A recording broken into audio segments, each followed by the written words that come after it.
Subscribe करें any time Padhai मंत्रा YouTube channel को और बेल बटन को भी प्रेस कर दें ताकि हमारे नए अपडेट आपको मिलती रहे। Thanks. Hello friends, welcome to your YouTube channel any time Padhai Mantra. तो बिहार विद्यालय परीक्षा समिति ने जो आज बायोलॉजी का पेपर लिया था उसका हम आपको ऑब्जेक्टिव प्रोवाइड करा रहे हैं। तो आप 1 बाय 1 ऑब्जेक्टिव को मिला लीजिए और हमें कमेंट में बताइए कि आपका कितना मार्क्स आ रहा है। तो चलिए फ्रेंड्स स्टार्ट करते हैं। फर्स्ट क्वेश्चन है, यूरेसिल किससे संबंधित है? इसका आंसर होगा आरएनए से। चलिए आगे बढ़ते हैं फ्रेंड्स। सेकेंड क्वेश्चन है, चरम समुदाय किस क्षेत्र में पाया जाता है? तो इसका आंसर होगा संतुलित क्षेत्र से। थर्ड क्वेश्चन है, डीएनए सांचे पर आरएनए के निर्माण को क्या कहते हैं? तो इसको ट्रांसक्रिप्शन कहते हैं। चलिए फ्रेंड्स आगे के क्वेश्चन में देखते हैं।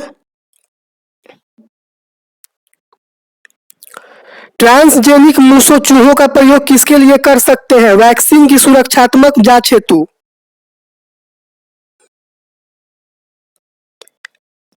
एसेल मिलर किससे संबंधित है? जीवन की उत्पत्ति एवं विकास से। इसके बाद आपका आता है, डायोपिटिक्स इनमें किसके अधिक समान थे? तो इसका आंसर हो जाएगा एप के। चलिए फ्रेंड्स अब आगे क्वेश्चन देखते हैं। यूटेरस इज रिलेटेड टू, तो इसका ऑप्शन हो जाएगा B, female reproductive system. Question number 5 है, मृदा में नाइट्रोजन स्थिरीकरण हेतु हम किसका प्रयोग कर सकते हैं? तो इसका आंसर होगा नील हरित बैक्टीरिया का। क्वेश्चन नंबर 6 है, ब्रीवरी का संबंध किससे है? तो प्रोटोजोआ से होता है इसका। बी लिम्फोसाइट का निर्माण कहाँ होता है? अस्थि मज्जा में इसका होता है। इंग्लिश मीडियम वाले देखेंगे बोन मैरो। हम लोग हिंदी मीडियम इंग्लिश मीडियम दोनों के लिए बायोलॉजी का ऑब्जेक्टिव जो आज आया था उसका आंसर बता रहे हैं। तो आप लोग कमेंट में जरूर बताइएगा कि आप लोग कितना सही हुआ और आपका नाम क्या है।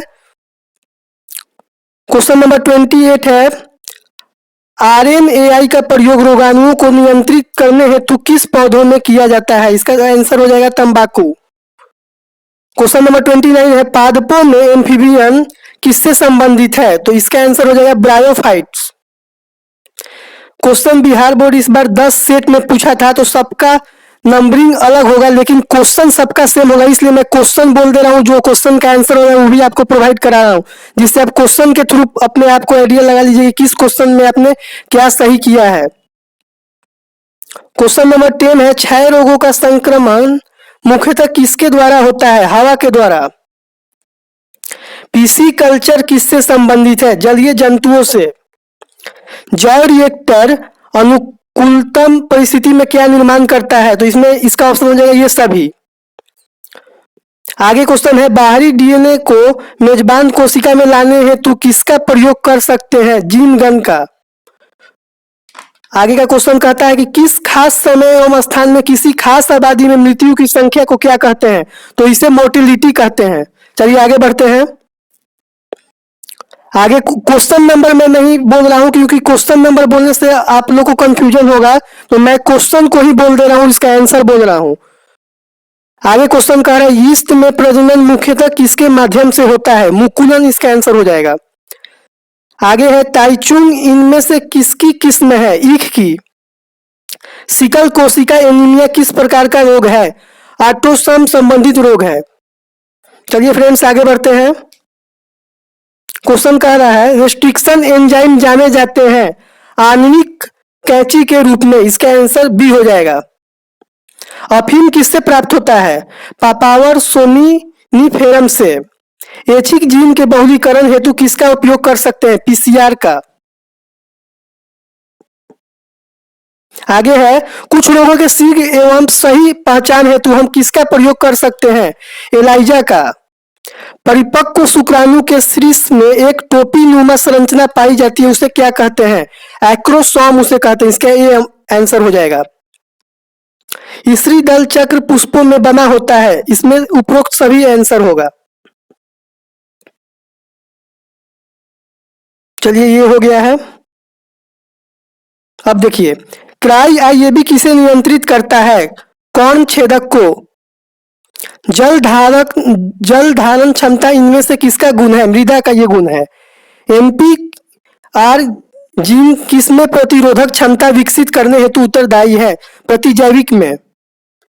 तो आप लोग जितना भी हम आंसर बता रहे हैं उससे आप लोग को पूरा आइडिया लग गया होगा कौन कौन प्रश्न आपका सही है। कमेंट करके हमें बताइए कि आपका कितना सही है, ताकि हमें भी आइडिया लगे कि बच्चे का कितना मार्क्स आ रहा है। आगे देखते हैं इनमें से कौन सी गलत जोड़ी है। तो T=U इसमें गलत जोड़ी है। कार्बनिक जैविक विकास से पूर्व रासायनिक विकास हुआ था, इसकी अवधारणा किसके द्वारा दी गई थी? एनाई ओपिरिन तथा जेबीएस हेल्डन द्वारा। इसका आंसर हो जाएगा। आगे बढ़ते हैं, वेलिसेनेरिया के पुष्प है, तो इसका आंसर हो जाएगा वायु परागित। चलिए फ्रेंड्स आगे बढ़ते हैं और ये लास्ट स्लाइड में हम लोग आ गए हैं। तो आप लोग जरूर कमेंट करके बताइए कि आपका कितना मार्क्स आ रहा है और नाम भी आप बता दीजिए। ये क्वेश्चन जिस बच्चे से मैंने क्वेश्चन मांगा था ये नहीं दिख रहा है, तो मैं इसको बोल दे रहा हूं। युग्मक सामान्यतः किस प्रकार के होते हैं? तो इसका आंसर हो जाएगा हैप्लोइड एक गुणक। इसका ये आंसर हो जाएगा। क्वेश्चन सुनिएगा, आपको नहीं दिख रहा है तो युग्मक सामान्यतः किस प्रकार के होते हैं? तो इसका आंसर होगा हैप्लोइड एक गुणक। आगे का भी क्वेश्चन नंबर आपको जो 31 इसमें दिख रहा है नहीं दिख रहा होगा, तो मैं आपको बोल दे रहा हूं क्वेश्चन। F2 संतति की ब्राह्मण लक्ष्मी अनुपात अपूर्ण प्राकृता की स्थिति क्या होता है? तो इसका आंसर होगा 1:2:1। इंग्लिश मीडियम वाले देखेंगे 1:2:1। और लास्ट क्वेश्चन है आप लोगों का, लेक ऑपरेन किसका प्रतिनिधि है? तो इसका आंसर हो जाएगा अनुदेशी जीन क्रिया विधि का। तो फ्रेंड्स आपने देखा 1 बाय 1 हम लोग 35 क्वेश्चन बायोलॉजी के आपके सामने लेकर आए, जो आज बिहार विद्यालय परीक्षा समिति ने एग्जाम लिया था उसमें आपको पूछा था। तो इसका आंसर आप मेरे वीडियो के माध्यम से मिला लीजिए। पूरा आंसर को हमारी टीम ने एनालिसिस करके सही किया है, तो कोई भी आंसर गलत नहीं है। तो आप लोग जितना आंसर आप लोग को बताया गया है तो कमेंट में करके बताइए कि आपका कितना मार्क्स आ रहा है, आपका नाम क्या है और कहाँ से बिलोंग करते हैं।